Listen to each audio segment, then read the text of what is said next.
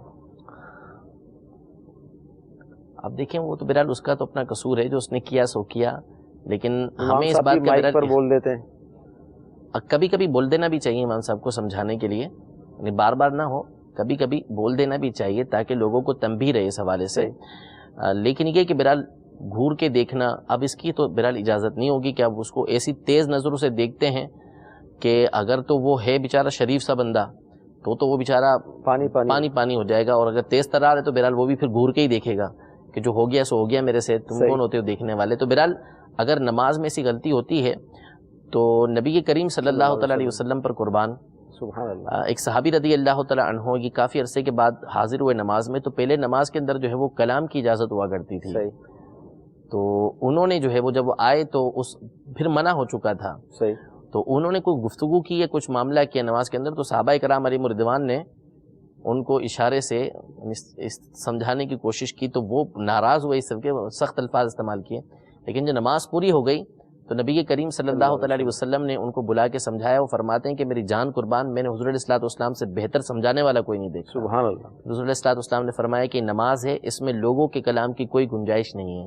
تو اس وقت چونکہ ان کو پتہ نہیں تھا، پھر اس کے بعد جب حضور علیہ الصلوۃ والسلام نے سمجھایا تو وہ کہتے ہیں کہ سمجھانے والا حضور علیہ الصلوۃ والسلام سے بہتر میں نے دیکھا ہی نہیں ہے. تو اس لیے بہرحال اچھے اور بہتر انداز میں سمجھانا چاہیے، اس کو تیز نظروں کے ساتھ دیکھنا، اس کو شرمندہ کرنا یہ درست نہیں ہے. ٹھیک.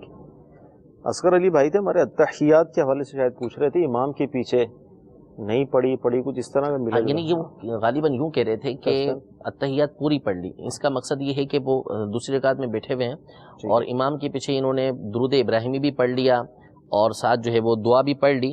تو ایسا کرنا یہ ممنوع ہے، اس کی اجازت نہیں، اور جان بوجھ کے ایسے کیا ہے تو ترک واجب کیا ہے، جس کی بنیاد پر ان کو دوبارہ نماز یہ پڑھنا پڑے گی. جان بوجھ کر کریں گے تو ظاہر ہے وہ. اللہ تعالیٰ کی بارگاہ میں دعا ہے کہ اللہ تعالیٰ آج کا ہمارا یہ سلسلہ قبول فرمائے. صلو علی الحبیب صلی اللہ تعالی علی محمد صلی اللہ علیہ وسلم. گزارے کیسے زندگی، آؤ علماء سے پوچھ لیں، آئے جو مشکل پیش کوئی، آؤ علماء سے پوچھ لیں.